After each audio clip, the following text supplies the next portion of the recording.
If I had a nickel for every single time that David Popovich broke 144 and 47 seconds at the same meet while swimming in an outdoor pool, I'd be up to 3 nickels right now. The reigning Olympic champion in the men's 200-meter freestyle and the former world record holder in the 100 freestyle just fired off some major warning shots in both those events and took over the fastest times in the world this year. Popovich just finished competing at the European U23 Championships, a meet for European swimmers aged 23 or younger, and it served as a very good look into where Popovich is at ahead of this summer's World Championships. We have seen Popovich compete already earlier this season at the Romanian National Championships in early April. In the 200-meter distance, he popped a pretty quick 1:45.07, which at that time of the year was the second fastest swim in the world. He also swam a time of 47:30 during the 100-meter prelims before he had to scratch the final due to some back pains, which does make you wonder if those pains impacted his 200 swim at all. Now at this meet, David Popovich has gone much faster. Starting off with the 200 free on night 1, he blasted a time of 1:43.64 to become the fastest swimmer in the world this year. That time jumps over Luke Hobson and his swim of 1:43.73 that previously stood as the fastest time this year. That swim was a massive personal best and US Open record for Hobson when he posted that at US Nationals at the start of the month. Hobson and Popovich are the only two swimmers to break 144 in over a decade, and now they've both done it in the same year. The last time we saw two swimmers break 144 during the same year was all the way back in 2009. Then, on the final night of the meet, Popovich somehow managed to have an even more impressive swim, this time in the 100 free. After a quick prelim swim of 47:38 to grab the easy top seed, David Popovich would be right in the middle of the pool for the final to see just how fast he could really go. Popovich was able to get himself a slight lead over the first 50 meters, and when he turned at the 50, he was right on his lifetime best split, 1/100 of a second faster. Then over the next 50 meters, Popovich lengthened that lead until everyone else was in his wake. But was he still on pace to go faster than his personal best of 46.86? 46.71, a new European record for David Popovich and a new personal best by 1/10.5. That swim now registers as the second fastest performance in history, as David Popovich has inched himself a little bit closer to that world record time of 46:40 from China's Pen Zhenle, closing the gap from 0.46 to 0.31. Looking at the splits between Popovich's two best times in the 100 free, we can see that he did most of that work on the back half. After being 1/100th faster on the first 50, he was 14/100ths faster on the second 50. Wait,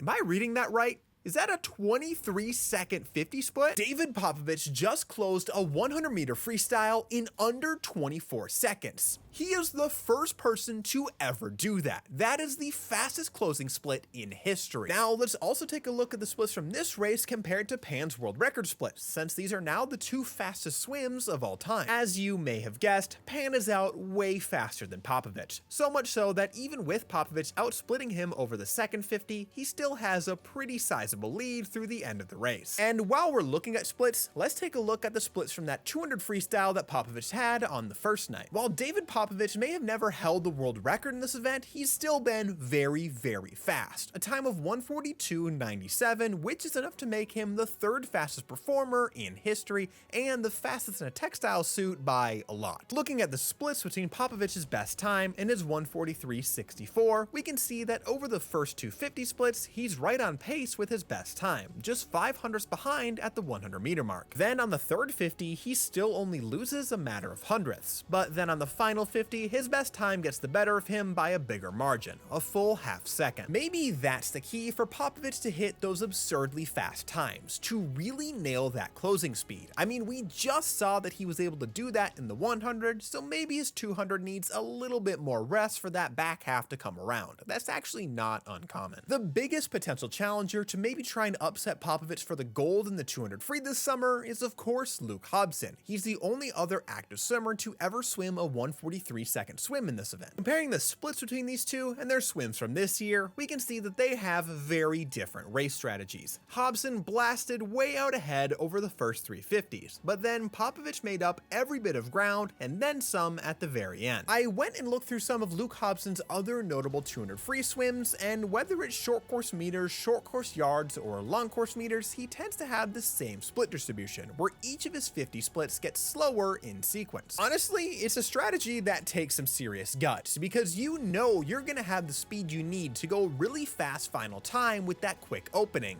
but you also know that it's really gonna hurt coming home. But if you can keep it together through that searing mid-distance pain, it can net you a really fast final time, and it's worked for Hobson so far, netting him NCAA records, some short course meters records, and of course that 143 swim. No matter what, that battle between these two in the 200 freestyle should end up being very interesting at Worlds. And if we look towards the 100 freestyle, David Popovich and Pentala seem to be the two huge threats to win this event. Of course, David Popovich is on fire with that new personal best and the fastest time in the world so far this year. While Pan hasn't really been that fast this season, it's worth remembering that he hasn't really needed to be so far, and during the Chinese National Championships, where he would have had the best chance at posting a pretty quick time, he was reportedly dealing with some illness there. With a best time of 46.40, Pan kind of gets inserted into the favorites conversation by default at this point, at least in the year immediately following that swim. We've also had some other very fast swims in this event this season. Jack Alexi joined the sub 47 second club this year, while Guy Creep and Kyle Chalmers have been in the lower 47s. It's going to be very interesting to see how exactly this event plays out at Worlds this year. The 100 freestyle is always very interesting to watch. We're at the point where there is so much depth in this event that even the semifinals to see who makes top 8 is going to be must-watch swimming. David Popovich's performances at this meet were hopefully a small teaser for whatever he has in store at the World Championships in about a month. At the same time of the year last year, he also swam some very fast times, but then at the Olympics, he did go a little bit slower. Though, if you ask me, the times there are a bit of a red herring. The Paris pool made some events a little bit slower than expected, and the men's 200 freestyle was perhaps one of the biggest outliers. And let's not also forget that David Popovich did win that race, and I don't think you can call any swim where you end with an Olympic gold around your neck a disappointment. What did you think about these swims out of David Popovich, and what do you think he's going to do at Worlds later on this summer? Let me know down below.